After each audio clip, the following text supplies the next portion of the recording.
सामने वाले बंदे के माइंड में ये रहता है कि डाउट रहता है एक तरह का कि ये या तो इसमें बहुत ज़्यादा विजडम है या तो ये इंट्रोवर्ट है। तो जब हम मुंह खोल देते हैं तो kind of all doubt vanishes and if we are a jerk then we appear to B.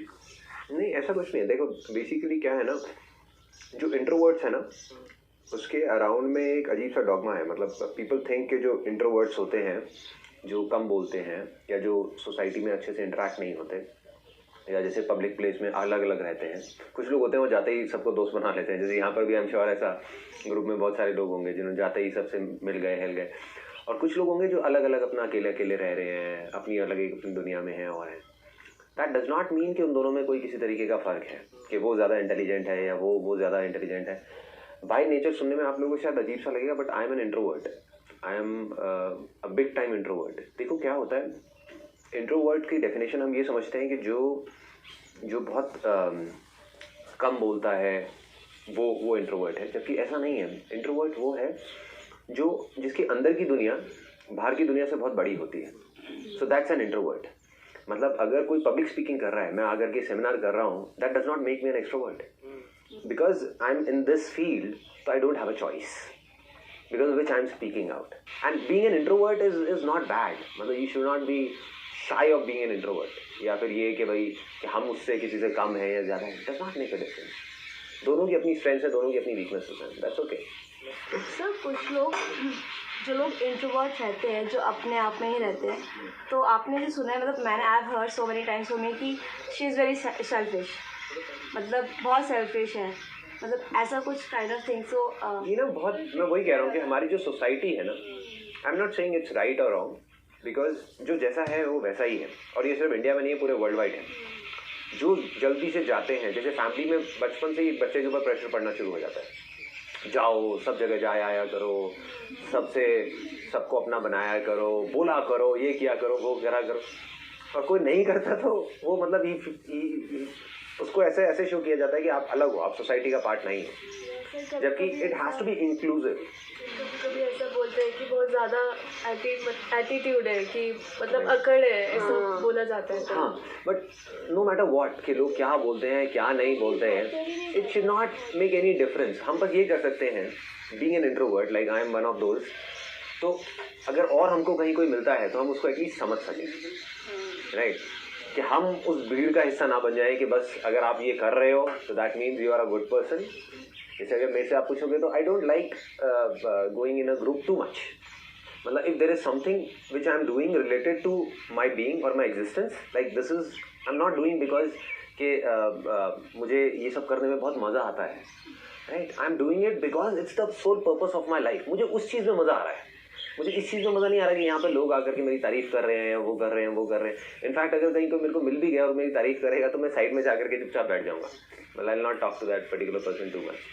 So I don't like that limelight and all that. So I'm just telling you कि basically being an introvert is not bad. मतलब society में इस तरीके से उनको project किया जाता है कि भाई आप अगर वो हो तो आप सोसाइटी का पार्ट नहीं हो, ये नहीं हो। We must accept a person as he or she is. कभी कभी क्या होता है, लोग प्रोवोक करने की कोशिश करते हैं या फिर बार बार इस टिंकर करेंगे, हाँ बस पिंच करेंगे कि अभी इसका बटन प्रेस हो जाए और ही गोज बदक।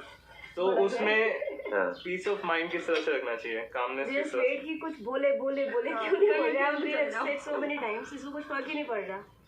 टेक इट इजी, मतलब उसमें बहुत ज़्यादा सीरियसली मत लो, it's all part of life, उसका कुछ नहीं है। बस वही मैंने अपने एक सेशन में भी बोला था कलरफुल इंटरेक्शन में कि ऐसा मेरे साथ में होता था तो मैं क्या करता था कि मैं खुद का मजाक उड़ाने लग जाता था।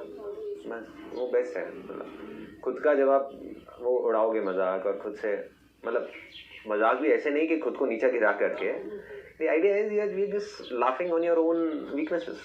It's okay, accept it no कि हाँ मेरे अंदर ये वीकनेसेस हैं, और अपने ऊपर थोड़ा सा हंस दो तो क्या है, खत्म हो गई वो चीज़। The moment you accept yourself, सबसे पहला तो स्टेप है कॉन्फिडेंस का, कि अपने आप को जैसे हो वैसे एक्सेप्ट कर लो। कि if you are that kind of a person, तुम्हें पता है कि तुम ऐसे हो, अपने आप को एक्सेप्ट करो, अपने आप से प्यार करो कि ठीक है मैं ऐसी हूँ, कोई बात नहीं ना, उसमें क्या प्रॉब्लम है। जब मैंने अपने आप को एक्सेप्ट कर लिया तो अपने आप ही कॉन्फिडेंस आ जाएगा। Then you will not feel like कि नहीं यार मेरे में कुछ मिसिंग है। That feeling should not be there irrespective of the kind of person I am. अगर मैं बुरा हूँ, मुझे गुस्सा बहुत आता है, तो पहले अपने आप को एक्सेप्ट कर लो कि मुझे गुस्सा आता है। लोग क्या है कि उसी अपने आप को ही नहीं एक्सेप्ट कर रहे, कह रहे हैं कि ये क्या हो रहा है, मेरे को इतना गुस्सा क्यों आता है, अपने ऊपर ही गुस्सा निकालते रहते हैं कि ऐसा नहीं होना चाहिए, मुझे गुस्सा नहीं आना चाहिए, मुझे इतनी इरिटेशन नहीं होनी चाहिए, मुझे इतना बुरा नहीं लगना चाहिए। लगता है तो कोई बात नहीं ना, एक्सेप्ट कर लो, I am an emotional person. और जैसे ही एक्सेप्ट कर लोगे तो वो चीज़ अपने आप डिजॉल्व हो जाएगी, अपने आप खत्म होती चली जाएगी, उसकी इंटेंसिटी कम हो जाएगी। जितना हम लड़ेंगे उन चीज़ों से तो वो उतना ही बढ़ती जाएगी। सर मैंने आपने एक चीज़ देखा, जैसे आप स्थिर प्रज्ञ जैसे हो। किसकी जैसे? स्थिर प्रज्ञ सर, गीता का 2nd अध्याय स्थिर प्रज्ञ। अच्छा, स्थिर जो प्रज्ञा, हाँ, मतलब कि न्यूट्रल। हाँ। अच्छा होता है तो ठीक है, बुरा होता है तो भी ठीक है। मैंने ऐसा है सर? हाँ, ये नहीं, ऐसे ही। तो ये हमेशा से था या अब है? हमेशा से थोड़ा बहुत था, लेकिन अब धीरे धीरे ज़्यादा होता जा रहा है। बट वो चीज़ मतलब आई कहाँ से, मतलब सबसे पहले की पॉजिटिवनेस कहाँ से? ये तो कई जगह से आती है। ये बेसिकली इसका जो रूट कॉज है या जहाँ से ये सब चीज़ों की शुरुआत होती है वो होती है खुद को समझने से। मतलब द प्रॉब्लम इज कि हम अपने आप को एक्चुअल में, अगर मैं पूछूं कि भाई हु आर यू, अगर मैं यहाँ पर एक एक से बैठ करके पूछूं, आई एम श्योर आपको 10 मिनट लगेंगे सोच करके बताने में कि मैं हूँ कौन। यू विल से कि मैं ये हूँ वो हूँ, बट किसकी नज़र में? अपनी नज़र में या औरों की नज़र में? Most of the things that you will say on the basis of कि वो मेरे बारे में ऐसा सोचते हैं इसलिए मैं ऐसी हूँ, वो ये कहते हैं इसलिए मैं ऐसा हूँ, इसलिए मैं वैसा हूँ। तो सबसे पहले खुद को हमको समझना है, खुद के अंदर जाना है। The more we go inside the more clarity we get. जितना हम बाहर जाएंगे, बाहर जा करके चीज़ों को ढूंढेंगे। जैसे एजुकेशन सिस्टम का प्रॉब्लम क्या है almost all over the world, education it teaches you everything about anything but about things, external चीज़ें, चाहे साइंस हो, चाहे ये हो, चाहे वो, क्या सिखा रहे हैं बाहर के बारे में ना, बाहर के बारे में। अंदर के बारे में क्या एजुकेशन है? Do we know anything about कि हमारे अंदर की दुनिया कैसी है? और जब तक हम अपने अंदर की दुनिया को नहीं बदलेंगे, बाहर की दुनिया कैसे बदल सकती है? हो ही नहीं सकता। लोग क्या कर रहे हैं, बाहर सब कुछ बदलने की कोशिश कर रहे हैं कि मेरे आसपास में ये भी बदल जाए, वो भी बदल जाए, ये भी हो जाए, वो भी हो जाए, बट इसकी शुरुआत अंदर से होगी। अंदर कोई जा ही नहीं रहा एजुकेशन सिस्टम में। जबकि 50-50% टाइम स्पेंड होना चाहिए, 50% इसके ऊपर कि हमारे अंदर की जो दुनिया है उसको कैसे जानना है, अंदर कैसे जाना है, अंदर अपने आप को कैसे समझना है, अंदर से कैसे चीज़ों को बदलना है। इस बारे में कोई बात ही नहीं की जाती। बस ये रट्टा लगा लो तो काम हो गया, but that is all that is it. Knowledge का मतलब ये है कि हम एक्सटर्नल नॉलेज, जबकि अगर हम हज़ारों साल पहले देखें तो ज्ञान का मतलब वॉज वेरी सिंपल। ज्ञान और अज्ञानी में जो फ़र्क था, अज्ञानी वो है जो अपने बारे में नहीं जानता, खुद को नहीं जानता, वो सब अज्ञानी है। जो अपने आप को जानता है, पहचानता है कि मैं कौन हूँ, कहाँ से आया हूँ, कहाँ जाऊँगा, ये सारे जो सवालों के जवाब हैं, जो खुद जानता है, सुन के मानता नहीं है। मैं आपको सारा बता सकता हूँ अपने एक्सपीरियंसेस के बारे में कि देखो मैंने ये किया, वो किया, बट आपका माइंड उन चीज़ों को समझ ही नहीं पाएगा क्योंकि आपने उस चीज़ को देखा नहीं ना। मतलब फॉर एग्जांपल, मैं कहीं पर होकर के आ गया किसी ऐसी जगह पर और मैं आपको समझाने की कोशिश कर रहा हूँ कि वो ऐसा है वैसा है, बिना किसी फोटोग्राफ को दिखाए, क्योंकि वो फोटोग्राफ है ही नहीं, तो मैं दिखाऊंगा क्या आपको? I am trying to explain you कि देखो ये ऐसा होता है, वैसा होता है, वैसा होता है, वैसा होता है। सो वो जब हम अंदर जाते हैं धीरे धीरे, उसकी शुरुआत कहीं ना कहीं से होती है। मेरी भी कभी ना कभी हुई थी, किसी से मिला करा। So probably you can start of in a very very small way. एक दिन के 5 मिनट निकाल करके एटलीस्ट अपने अंदर कुछ रिफ्लेक्ट करो कि आज मेरे अंदर एक्चुअल में चल क्या रहा है, कि मैं किन चीज़ों से परेशान हो रहा हूँ, किन चीज़ों से मुझे खुशी मिल रही है, मैं अल्टीमेटली कर क्या रहा हूँ, किस रास्ते पे जा रहा हूँ, मुझे कहाँ जाना है, मुझे क्या करना है। मतलब ये चीज़ों के ऊपर हम इतना ध्यान नहीं देते। एक हॉलीडे पे जाना होगा तो हम 10 दिन लगा देंगे ये डिसाइड करने में कि भाई कहाँ जाना है, कैसे जाना है, क्यों जाना है, बट लाइफ में कहाँ जाना है हम सोचते ही नहीं बैठ करके। How many times do we actually sit and think कि जो मैं कर रहा हूँ वो क्यों कर रहा हूँ और जो मुझे करना है वो क्या करना है? हाउ मेनी टाइम्स, कितनी बार ऐसा होता है? The more you spend time on that rather than thinking about how to do it, मैं कैसे करूँ कैसे करूँ कैसे करूँ, अरे छोड़ो ना कैसे करो, कैसे करने के बहुत रास्ते हैं। कीप ऑन थिंकिंग कैसे करूँ, पैसा कमाना है कैसे कमाऊँ, क्यों कमाना है, that is what is important, क्यों करना है ये, that is what is important. वो अगर हमको जवाब मिलने शुरू हो गए ना तो you will be at peace. फिर कुछ भी होगा तो you will not feel frustrated. आज अगर मेरे में कोई चीज़ कमियां भी एकदम से निकल करके आती है, फॉर एग्जांपल कोई ऐसी सिचुएशन हुई जहाँ पे मेरे को रिएक्ट गलत तरीके से नहीं करना चाहिए था, गुस्सा नहीं करना चाहिए था और मैंने कर दिया, तो अर्लियर इट वाज लाइक कि पहले मैंने गुस्सा तो किया 5 मिनट के लिए और 5 दिन तक मैं सोच करके अंदर ही अंदर परेशान हो रहा हूँ सोच करके कि ये मैंने क्या कर दिया यार, इतना इतना इतना गंदा काम मैं कैसे कर सकता हूँ, इतना मैं गलत कैसे कर सकता हूँ, मैंने अपना इतना पुराना सालों पुराना रिलेशन ख़राब कर दिया 5 मिनट के गुस्से में, ये कर दिया वो कर दिया। अब मैं क्या करता हूँ कि 5 मिनट में वो चीज़ आई गई, ऐसा नहीं कहूँगा कि मेरे को गुस्सा ही नहीं आता या मेरे अंदर कोई कमियाँ ही नहीं है, ग्रीड नहीं आती है, बट उसके 5-10 मिनट के अंदर अंदर आई जस्ट स्टैंड असाइड, अपने आप को एज अ थर्ड पर्सन खड़े होकर के देखता हूँ कि हाँ ठीक है, संदीप को गुस्सा आया but I am not Sandeep, right. ये मैं आई will not go too much into it because it will go in a different dimension. So the idea is very simple कि अपने आप को खड़े होकर के देखो एज अ थर्ड पर्सन कि हम क्या कर रहे हैं और अपने आप को एक्सेप्ट कर लो। मैंने एक्सेप्ट कर लिया कि हाँ ठीक है, संदीप को गुस्सा आया but that is okay, is just like any other guy. आया गुस्सा, कोई बात नहीं, बट अब उसका सोल्यूशन क्या है? जा करके जिसके ऊपर आया उससे जा करके माफ़ी मांग लो, काम खत्म, ठीक है ना। सबसे पहले अपने आप को माफ़ कर दो। Deal with your parents and your son and daughter means in a way कि आप ज़्यादा बिजी हो या फिर जैसे आपकी या मेरी पापा से जो रिलेशनशिप है, I am not even hug him, so मैं मेरे बेटे के साथ क्या रिलेशन रखूँ कि वो मेंटेन हो जाए? देखो ये अपनी एक कॉल होती है। हर आदमी ना एक चीज़ को दूसरे तरीके से, दो तरीके से लेता है। जैसे एक बहुत इंटरेस्टिंग सी एक स्टोरी है। 2 बच्चे थे, भाई दोनों, और उनके जो फादर थे ही वॉज लाइक ड्रंक। वो क्या करते थे, रोज़ पी करके दोनों बच्चों को मारते थे। दोनों बच्चे मार खाते खाते बड़े हो गए। अब जब बड़े हुए तो एक बच्चे ने अपने फादर को ये देख करके, पूरी ज़िंदगी देख करके ये डिसाइड कर लिया कि मैं आज के बाद शराब को हाथ भी नहीं लगाऊंगा, और उसने कभी हाथ भी नहीं लगाया। दूसरा बच्चा डेली पीने लग गया। तो एक साइकोलॉजिस्ट वहाँ पर जा करके बैठी, जो साइकाट्रिस्ट होते हैं वो उसके साथ में बैठे और दोनों को एनालाइज कर रहे थे। दोनों एक ही सिचुएशन से आए, एक ही जगह से आए, बट दोनों का रिएक्शन एकदम अपोजिट। एक जो बिल्कुल हाथ भी नहीं लगा रहा, एक बिल्कुल अपने बाप जैसा बन गया। सो अब बेसिकली उनसे पूछा गया कि भाई क्या है। तो सामने वाले बंदे से जब पूछा उससे कि भाई तुम ऐसे क्यों हो, तुम रोज़ पीते हो, करते हो, कहते तुम मुझसे क्या एक्सपेक्ट करते हो, मेरे पापा को देखा है। दूसरे से पूछा कि भाई तुम ऐसे क्यों हो, हाथ तक नहीं लगाते, इतना दूर रहते, तुम मुझसे क्या एक्सपेक्ट करते हो, मेरे पापा को देखा है। Getting a point? So it's just a mindset. देखो जो what you are saying I can exactly relate to it, क्योंकि मेरा और मेरे फादर का भी रिलेशन बिल्कुल एग्जैक्टली ऐसा ही रहा है। अंदर से एक दूसरे से बहुत प्यार करते हैं, लेकिन सामने जब आकर के बैठते हैं तो बस थोड़ी सी शक्ल बना करके बात करी और चले गए। राइट, एक हंसी भी नहीं होती चेहरे पे, काम की बात करी और चले गए। बट हाँ, किसी को कोई प्रॉब्लम है तो दोनों एक दूसरे के लिए हमेशा खड़े रहते हैं। तो मेरा ऐसा रिलेशन रहा, तो मैंने ये डिसाइड कर लिया कि नहीं, मेरा और मेरे बेटे का ऐसा रिलेशन नहीं रहेगा। आई हग हिम एवरी डे। और मैंने ये कॉल ली हुई है कि वो चाहे जितना भी बड़ा हो जाए, I will keep on hugging him even at the age of 50, 60, 70। So जो चीज़ मेरे साथ हुई, एक तो ये है उसका देखने का नजरिया कि मैं भी ऐसे ही करूँ आगे अपनी जनरेशन के साथ, जो लोग करते हैं। मेरे साथ ऐसा हुआ तो मैं आगे भी यही करूँगा। So that's where we can take a call, that's where being a human is superior to like say being an animal. क्योंकि हम एटलीस्ट सोच करके we have this option of choice. हम किसी भी सिचुएशन में एक चॉइस ले सकते हैं, नीचे जाना है या ऊपर जाना है।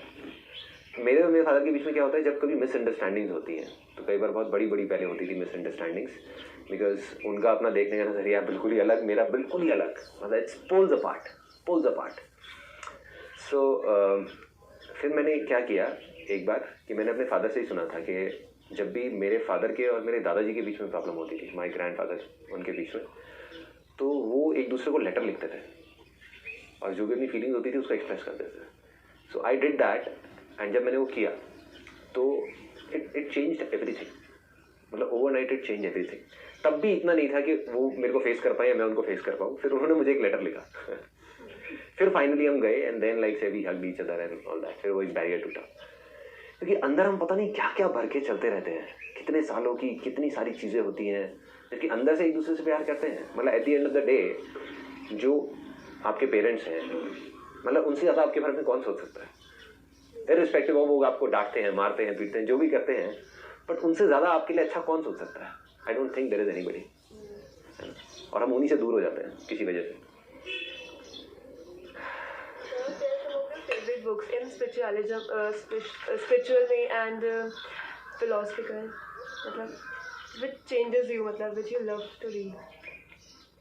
देखो अभी तो currently I am reading Ashtavakra Gita, but I will not suggest anybody to read it at this point in time, because that is once you have gone into spirituality since years and all that, जब आप उन सब चीज़ों को grasp कर पाएँ, उस चीज़ को समझ पाएँ।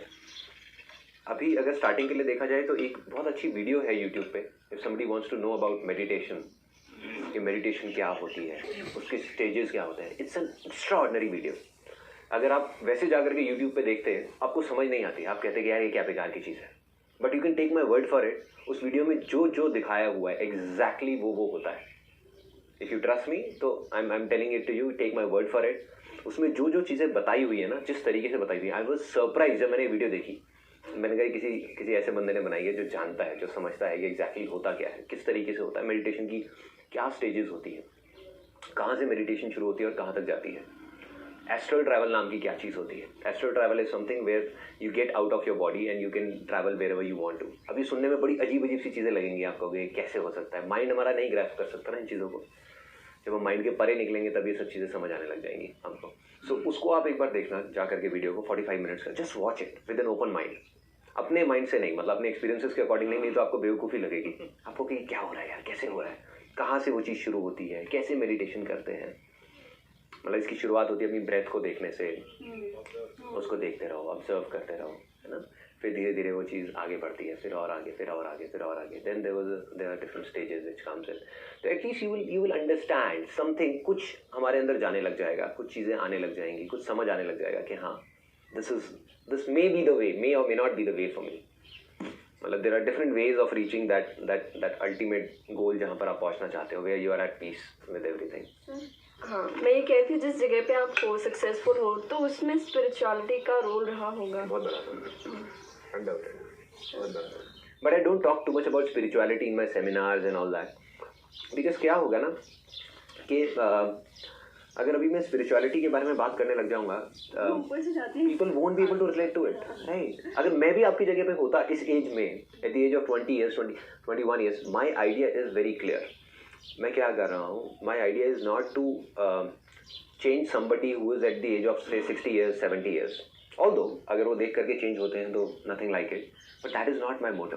माई motto is to bring some kind of change, छोटा सा छोटा या बड़े से बड़ा, जो भी चेंज किसी भी तरीके का in the next generation. My vision is bit long term, मतलब वो अभी में मैं नहीं देख रहा कि अभी क्या होने वाला है ये सब करके। आई एम जस्ट थिंकिंग कि आने वाले 10 साल बाद क्या होगा, 20 साल बाद क्या होगा, 100 साल बाद क्या होगा, 1000 साल बाद क्या होगा। मतलब I am just thinking on those lines, क्या होने वाला है। ये जो चीज़ आज हो रही है, मतलब आज बीज बो रहे हैं ना, अगर आज मैं एकदम से कहूँ कि कुछ हो जाएगा तो नहीं होगा, शायद 20 साल लगेंगे इस पेड़ को पूरा वो होने में, बट जब होंगे तो फिर क्या होगा।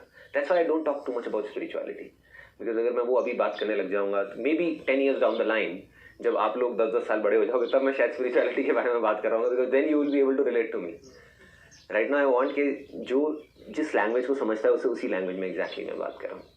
If somebody is from a spiritual background और मैं उनके साथ बैठूँ तो I can interact with him for maybe 12 hours और for days and all. But on the other hand if there is somebody जो कर्म योगी है, कर्म योगी समबडी लाइक से जिसके लिए कर्म ही है, मतलब काम, वो उनको ये सब बेकार की चीज़ें नहीं समझ आती, स्पिरिचुअलिटी ये वो ध्यान सब बेकार की चीज़ें उनके लिए। सो उसके लिए I can talk to him in that particular language because I have gone through those stages. I love everything about myself. You know what? I love myself because क्योंकि अगर कोई इंसान खुद से प्यार नहीं कर सकता ना, वो किसी और से नहीं कर सकता। वो ही देंगे ना जो हमारे अंदर है। I can share love with anybody and everybody, चाहे वो हमारे ऑफिस का पियोन हो, चाहे कोई भी हो, अंदर से एक अजीब सी एक फीलिंग सी निकलती रहती है सबके लिए। वो इसलिए क्योंकि अंदर कहीं ना कहीं प्यार भरा हुआ है ना। मैं खुद से प्यार करता हूँ। अगर मुझे खुद से ही नफरत होगी तो मैं सबसे नफरत करूँगा। तो सिंपल, खुद को एक्सेप्ट कर लो ना। अपनी कमियों से भी प्यार करता हूँ, इनफैक्ट उससे ज़्यादा करता हूँ, because that creates a balance. अगर सोचो मेरे में कोई कमियाँ ही ना हो तो मेरे से एक्सपेक्टेशंस कितनी बढ़ जाएंगी लोगों की। In fact that problem I face that problem when I came back from Vipassana. जब मैं विपासना से आया तो I was in that kind of an elated zone कि मेरे को ये लग रहा था कि मैं अब एनलाइटेंड हो गया, मैं ये हो गया, मैं वो हो गया। और फिर मैं आ करके अपने घर पे सबको मैंने बोल दिया कि मेरे को ये एक्सपीरियंसेस हुए, वो हुए, ये हुआ, वो हुआ। तो सबकी एक्सपेक्टेशंस इतनी बढ़ गई कि भाई संदीप तो अब तो बिल्कुल ही एक महात्मा टाइप का इंसान बन गया। और फिर जैसे जैसे मेरी कमियां सामने आई एक एक करके कि नहीं भाई कुछ नहीं बदला, उसके 1 महीने का that was a temporary zone. Enlightenment is not a point. ये भी एक बहुत बड़ी गलती है। That's what I am reading in Ashtavakra Gita. बहुत सारे लोग एनलाइटेंड हो जाते हैं बट उसके बाद भी किसी चीज को पकड़ के रखते हैं, और जब उसको पकड़ लिया तो यू आर नॉट एनलाइटेंड। अगर किसी भी चीज को आपने जाकर के पकड़ लिया, उस मोमेंट को आपने पकड़ लिया, उस जोन को आपने पकड़ लिया, एवरीथिंग इज टेम्पररी। एनलाइटनमेंट का मतलब ये है इन सिंपल वर्ड्स। वो आपको चाहे कैसे भी समझ आए, आपको ये समझ आना चाहिए कि चाहे वो अच्छाई है आपकी चाहे बुराई है, चाहे वो सुख है चाहे वो दुख है, सब कुछ टेम्पररी है. The moment you understand that and you accept all of that, then you become enlightened. So it's not a point, it's a journey. जैसे आपने कहा कि लाइफ इज जर्नी जैसा है, और जर्नी में डायरेक्ट यहाँ से हम यहाँ तक नहीं पहुँच जाते हैं, बीच में स्टेशन आते हैं, छोटे छोटे स्टेशन आते हैं. तो लाइफ इज अ जर्नी, और हर दिन जो हम चल रहे हैं that is a part of that journey. हम सुबह उठते हैं, दौड़ते भागते अपना काम वाम करते हैं, रात को सो जाते हैं, और ये सब जो चीज़ें हम सुनते हैं वो महीने में 1-2 बार 2-3 बार दिमाग में याद आती है, हाँ यार किया, करना है. पर कुछ ऐसी चीज़ें हैं जो मिनिमम रिक्वायरमेंट की, हाँ ज़िंदगी अच्छी बनानी है तो दिन अच्छा बनाना पड़ेगा. तो कुछ ऐसी चीज़ें हैं जो हर दिन एटलीस्ट हमें करनी ही चाहिए, सोचनी चाहिए कि हाँ उठते समय, सोते समय, या दिन में कभी कोई ऐसा कोई चीज़ें कि हाँ ये तो यार एटलीस्ट करो ही. देखो, इट्स अ ग्रेट क्वेश्चन. 3 ही चीज़ें हैं जो विच इज़ वर्थ अचीविंग. अब उसके लिए कुछ चीज़ें हमको चाहिए, because we are living in a city, we are living in an urban world. तो ये पैसा वैसा ये सब चीज़ें तो हमको चाहिए सर्वाइव करने के लिए. But that is basically for survival. जो मैंने अपने सेमिनार में बोला ना कि इसकी वैल्यू सिर्फ पेट्रोल जितनी है, तो उसको ज़्यादा सीरियसली लेने की ज़रूरत नहीं है. Moment you are doing something which you love doing, तो पैसा तो आना ही है. It's bound to come. क्योंकि वो चीज़ आज नहीं तो कल दुनिया देखेगी. And there be a point जहाँ पे अगर आप उसको करते गए तो लोग आपको ढूंढेंगे. आपको किसी को ढूंढने की जरूरत नहीं पड़ेगी. आपके घर आएंगी कंपनीज, आपके घर लोग आएंगे आपको ढूंढते हुए. People need those people, those who love doing what they are doing. क्योंकि वो अगर अपने काम को करेंगे तो वो उस तरीके से करेंगे जो वो आदमी नहीं कर सकता जिसको अपने काम से प्यार नहीं है. राइट. हाँ. So if you talk about 3 things and that too step by step, that is body, mind and soul. But body and mind, that has to be on priority always. उस पर कॉम्प्रोमाइज नहीं करना. किसी भी चीज़ पे compromise कर लो. अगर आपका बॉडी और आपका माइंड सही है तो आपको कभी कोई प्रॉब्लम आ ही नहीं सकती. Whether is financial, whether is this that, कुछ भी हो, आपको प्रॉब्लम आ ही नहीं सकती. इन दोनों का जब इम्बैलेंस होता है तब प्रॉब्लम्स आती है. तो सिर्फ इन 2 चीज़ों के बारे में सोचो कि मेरी बॉडी सही रहनी चाहिए, मेरा माइंड सही रहना चाहिए. इसके लिए जो कर सकते हो वो करते चले जाओ, बाकी चीज़ें अपने आप होंगी. I give you an example. जैसे कभी आपकी भी सबकी लाइफ में ना एक बार ऐसा एक जोन आया होगा जब योगा स्टार्ट किया या अपनी डाइट को थोड़ा सा चेंज किया. टेम्पररी फेजेस होते हैं. आए 10 दिन के लिए आए, निकल गए, या जिम गए या ऐसा कुछ किया. तो क्या आप ऐसे ही फील करते हो जैसा अभी कर रहे हो, या उससे बहुत अलग होता है? उस फीलिंग को याद करने की कोशिश करो, क्या होती है वो feeling. That's a different zone. और जब आप उस जोन में होते हो तो कुछ भी मुश्किल लग रहा होता है, सब कुछ आसान लग रहा होता है. अगर आप 1 महीना लग करके योगा कर लो और सुबह पार्क चले जाओ, तो उसके बाद में जब आप देखोगे अपने अंदर 10-15 दिन के अंदर ऐसे ऐसे चेंजेस आ जाएंगे which you can't even imagine.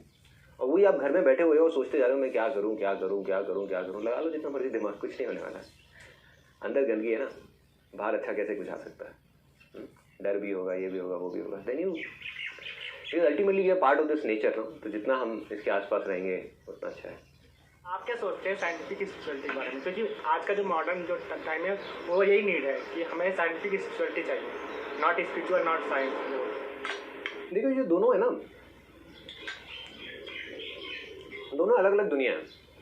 Science is all about mind, but जो चीज़ हमारे माइंड के बियॉन्ड है उसमें साइंस क्या करेगी. Science is all about hit and trial. Science is all about या तो पास्ट की चीज़ों को देख करके उसको कुछ और वो किया जाए, या फ्यूचर में किसी चीज़ को इमेजिन करके फिर उसके ऊपर कुछ किया जाए. बट ये दोनों ही चीज़ें माइंड से हो सकती है. जहाँ तक माइंड पहुँच ही नहीं सकता वहाँ पर हम क्या करेंगे, वहाँ पर स्पिरिचुअलिटी का रोल आ जाता है. इसीलिए अब्रॉड में अगर आप देखोगे तो वो माइंड की पावर्स को इस हद तक एक्सप्लॉइट कर चुके हैं, जिन चीज़ों से आप सोच रहे हो ना कि आपको खुशी मिलने वाली है, वो सब चीज़ें वो करके छोड़ चुके हैं. मतलब उन्होंने इतना पैसा देख लिया है, इतना डेवलपमेंट देख लिया अपनी कंट्रीज में, इतना कुछ देख लिया है, फिर भी अभी जो सबसे ज़्यादा दुखी लोग आपको मिलेंगे वो यूएस में मिलेंगे. भाई वहाँ पर तो इतने क्राइम भी नहीं है, इतना ये प्रॉब्लम्स भी नहीं है, कुछ भी नहीं है. मतलब हमसे तो लाख गुना बेटर है उनकी लाइफ, लेकिन फिर भी हमसे लाख गुना दुखी है. क्योंकि वो आंसर साइंस से नहीं मिलने वाला, वो आंसर कहीं ना कहीं जा करके स्पिरिचुअलिटी से मिलेगा. And they people have started understanding all these things. वो धीरे धीरे इंक्लिनेशन जो है वो घूम करके फिर वहीं जा रहा है. अगर सिंपल वे में बताऊं तो वी ऑल आर कनेक्टेड.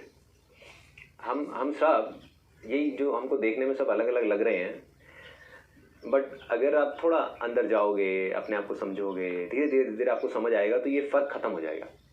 मतलब अभी जो आपको अपने आप को और मेरे को एक दूसरे से अलग समझ रहे हो ना, ये एक बहुत बड़ा वहम है, ये बहुत बड़ी गलतफहमी है. जैसे ये गलतफहमी हमारी टूटती है तो समझ आ जाता है कि ये सारी जो चीज़ें हैं ना, पहले मेरे को नहीं समझ आती थी अच्छा कैसे होता है, क्योंकि दिमाग से समझने की कोशिश कर रहा था ना। But beyond mind when you go in those domains, तो समझ आ जाता है कि ये तो बड़ी सिंपल सी चीज़ है ना यार, वी ऑल आर इंटरकनेक्टेड। आप साइंटिफिकली भी ये चीज़ आप प्रूव कर सकते हो यहाँ पे। That's where science comes in spirituality. Spirituality ने जो हज़ारों साल पहले बातें बोली थी, वो साइंस आज समझा रही है टेक्निकली। मतलब बुद्धा ने हज़ारों साल पहले ही बता दिया था, समझा दिया था कि हमारी जो बॉडी है वो 1 सेकंड के 1000वें हिस्से में 1 करोड़ बार बनती है और मर जाती है। वो अब साइंस समझा रही है। उसको कैसे पता? हज़ारों साल पहले किसी को ये कैसे पता कि मंगल नाम का एक ग्रह है जो लाल रंग का है? उस टाइम पे तो कोई टेलीस्कोप नहीं था, कुछ भी नहीं था, कैसे पता उन लोगों को? सो देयर वर थिंग्स जो आज की अगर हम माइंड से समझने की कोशिश करें हम नहीं समझ सकते ना। We can't understand all this things. सबसे मेजर इशू है आजकल की इम्पेशंस, जो एक सबसे बड़ा इशू है। अभी हम शायद समझ सकते हैं कि हमें स्पिरिचुअलिटी समझ नहीं आएगी, एंड मेडिटेशन भी शायद इतना हमारा जॉन नहीं है। देन इम्पेशंस, अभी अगर किसी को उसे कंट्रोल करना हो एंड उसे ओवरकम करना हो, तो वो फिलहाल इस एज में क्या कर सकते हैं? It's a very very good point. उसका देखो जो तरीका है ना, वो ये है कि आप वो करो जिसमें आपको जेन्युइनली मज़ा आए। या अगर वो नहीं कर सकते, साथ में सपोजिंग आपकी फैमिली रिस्पॉन्सिबिलिटीज़ कहती है कि नहीं यार मेरे को ये तो करना ही पड़ेगा, फॉर एग्जाम्पल, बिकॉज हर फैमिली की अपनी एक अलग सर्कमस्टांसेस होती हैं। There is no set parameter कि मैंने ये बोल दिया तो ऐसे ही होना चाहिए। There is no one way. जो बोलते हैं ना कि हाँ यही एक तरीका है, वो बेवकूफ़ है। हर एक आदमी का अपना अलग अलग तरीका है। मेरे लिए ये तरीका काम किया, ज़रूरी नहीं कि आपके लिए करें। So what you need to do is कि अगर लगता है कि जो चीज़ मैं कर रहा हूँ उसमें मैं खुश नहीं हूँ, फिर भी मुझे करना पड़ेगा, तभी इंपेशेंस बढ़ता रहता है, क्योंकि अंदर डिजायर्स बढ़ेंगे तो इंपेशेंस बढ़ेगा। तो what you need to do is उसको थोड़ा बैलेंस क्रिएट करने के लिए, क्योंकि एक तरफ से बड़ा इम्बैलेंस बन रहा है ना, हम कुछ ऐसा कर रहे हैं जिसकी वजह से फ्रस्ट्रेशन हमारे अंदर बढ़ती जा रही है। तो कुछ ऐसा करो जिससे कि आप रिलैक्स हो जाओ, या आप एक अलग जोन में चले जाओ, अपने दिमाग से परे निकल जाओ, अपने दिल में चले जाओ।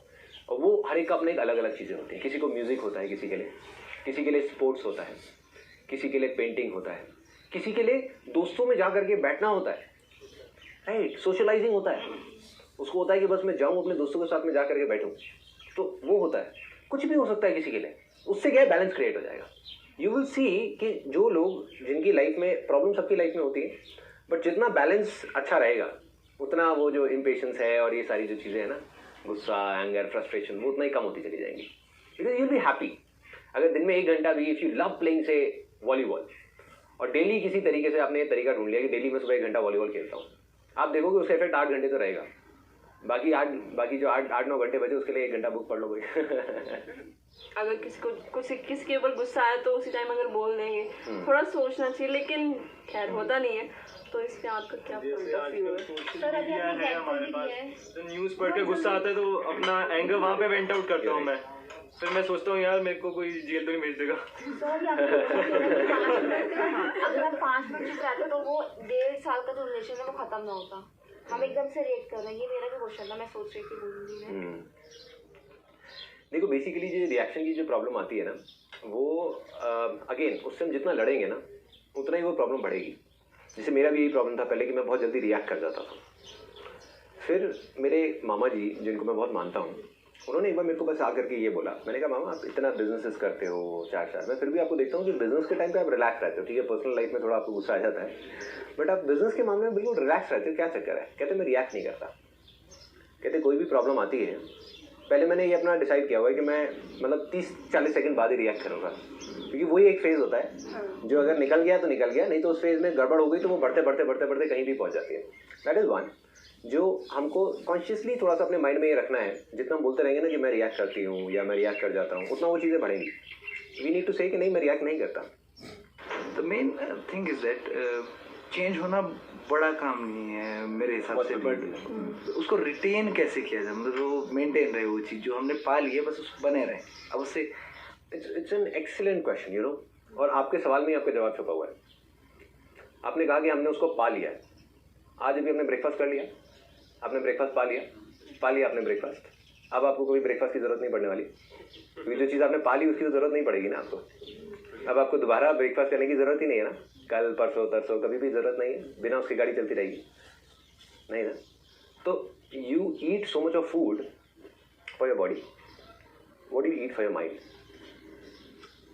एक बार हमने एक सेमिनार देख लिया, 1-2 वीडियोस देख ली, 1-आध बुक पढ़ ली, और हमें लगता है कि बस हो गया। ये कोई स्टेज नहीं है, इट्स अ जर्नी। इस चीज़ को हम पा नहीं सकते।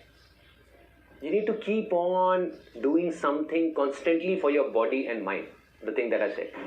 तो सिर्फ एक चीज से कुछ नहीं होने वाला. It is not a point जहाँ पर जा करके आप बोल दोगे कि I am enlightened या I'm stress free, I am this, I am that, I'm motivated, I am inspired. You need to keep growing.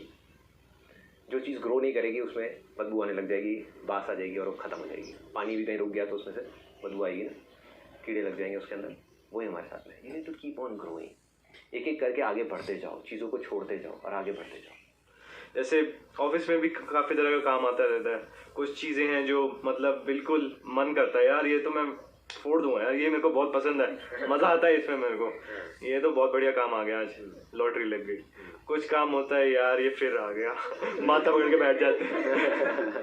तो उन चीज़ों के अंदर भी इंटरेस्टिंग बना दो उसको किसी तरीके से, अपने आप के लिए थोड़ा चैलेंजिंग बना दो. When I am an entrepreneur and I am the sole entrepreneur, मतलब there are no partners, there are no other directors, no investors, कुछ भी नहीं है. I take care of every single aspect of the business. तो business में हर चीज़ तो ऐसी नहीं है जिसमें मुझे मज़ा आता होगा. ऐसी अकाउंटिंग भी है, ये भी है, वो भी है, बहुत सारी चीज़ें हैं, फाइनेंस है, और मुझे हर चीज़ की नॉलेज होनी चाहिए. अगर मुझे फाइनेंस की इतनी नॉलेज नहीं है कि मैं एक सीए के साथ में या लॉयर के साथ में बैठ करके बात कर सकूं, तो 100 पेज की कॉन्ट्रैक्ट कैसे साइन करूंगा? I can do it. हमारे यूएस में भी क्लाइंट्स हैं, ऑल ओवर द वर्ल्ड हैं, उसमें बहुत बड़े लेवल पे बहुत सारी चीज़ें हो रही होती हैं. So what I do is कि ये जो मैंने आपको बोला ना अपने सेमिनार में, अगेन अगर आप लास्ट लाइफ चेंजिंग सेमिनार को ध्यान से देखोगे ना तो उसमें आपको हर सवाल का जवाब मिलेगा. जो मैं कहता हूँ ना कि आपको मानना है, जो शुरुआत है फर्टाइल लैंड की वो यहाँ से होती है. ये मानना है कि सब कुछ आसान है. बिकॉज द पॉइंट इज आप चाहे कुछ भी कर लो, एक परफेक्ट लाइफ नाम की कोई चीज़ एग्जिस्ट नहीं करती. There is nothing like a perfect life कि जहाँ पे सब कुछ उसी के अकॉर्डिंग होगा जैसे हम चाहते हैं. तो कुछ चीज़ें ऐसी करनी पड़ेंगी which are the by products of doing what you love doing. Suppose ये सेशन भी करना है तो इसके अंदर इतनी सारी प्लानिंग है, इतनी सारी चीज़ें हैं, उसमें से हो सकता है कोई चीज़ मुझे अच्छी नहीं भी लगती तो वो करनी पड़ेगी. तो अगर मेरे बैक ऑफ द माइंड ये बैठा होगा कि यार ये चीज़ मेरे को पसंद नहीं है, दैट मीन्स ऑटोमेटिकली वो मेरे लिए मुश्किल हो गई. बट मेरा बिलीफ क्या कहता है कि चाहे कुछ भी चीज़ हो इस दुनिया की, कुछ भी, right from accounting to maybe law, to maybe business, to marketing, to production, to post production, to editing, to retouching, to film making, to ये टू वो, सब कुछ आसान है. जब सब कुछ आसान है तो प्रॉब्लम क्या है? तब तो कोई प्रॉब्लम ही नहीं है. और जो चीज़ मेरे लिए मतलब बिल्कुल ही इंटरेस्टिंग नहीं है तो आई फाइंड आउट समबडी जो मेरे से ज़्यादा इंटेलिजेंट हो और मेरे से ज़्यादा समझदार हो उस चीज़ को करने में. So I am relatively free from that domain. इसके अंदर भी क्या माइंड को बेवकूफ़ बनाना चाहिए एज इफ कि माइंड को शुरू में बनाना पड़ेगा बेवकूफ़, लेकिन धीरे धीरे वो फिर once it gets into your belief system तो फिर बेवकूफ़ बनाने की ज़रूरत नहीं है. मतलब इट्स माई हार्डकोर बिलीफ कि अगर आप मुझसे कुछ भी करने को कहोगे तो मेरे अंदर से ऑटोमेटिकली, मुश्किल वर्ड कभी आएगा ही नहीं मेरी जुबान पे कहीं पर भी, इवन इन पर्सनल लाइफ. सबसे पहले आएगा कि आसान है, चाहे वो कितनी भी डरावनी चीज़ हो, कुछ भी हो. अभी आई डिड स्काई डाइविंग और मैं गया तो I had that kind of belief कि क्योंकि सबसे पहले अंदर से ये आता है कि आसान है. तो उससे क्या बेनिफिट होता है आसानी से कि एटलीस्ट वी स्टार्ट. जो अटकता है ना बंदा वो स्टार्टिंग में अटकता है. तो मैंने स्टार्ट तो कर दिया, नीचे तो बड़ा एक्साइटेड था जब पूरी तैयारी हो रही, ये हो रहा, वो हो रहा, ट्रेनिंग दे रहे, सिखा रहे, कर रहे. जब ऊपर पहुंचा ना फ्लाइट में, एक छोटा सा प्लेन होता है और 15,000 फीट से कूदना होता है और नीचे सिर्फ बादल दिख रहे होते हैं और कुछ भी नहीं होता. तो उन बादलों को चीरते हुए फिर नीचे जाना होता है, फिर जाके पानी दिखता है, फिर ज़मीन दिखती है, फिर वो दिखता है, फिर जाके कहीं पैराशूट खुलता है. तो इट्स 10 सेकंड और 12 सेकंड फ्री फॉल, जब बस गिर रहे होते हैं और कुछ नहीं होता. तब मेरी जो हालत थी वो सिर्फ मैं जानता हूँ. बट आसान है, एटलीस्ट मेरे को वहाँ तक ले तो गया ना. अगर आसान है नहीं होता, मुश्किल होता तो मैं वहीं नीचे ज़मीन पे ही पड़ा रहता. तो आपको आसमान में ले जाएगा, उसके बाद तो कोई ऑप्शन ही नहीं बचा, अब तो कूदना ही पड़ेगा.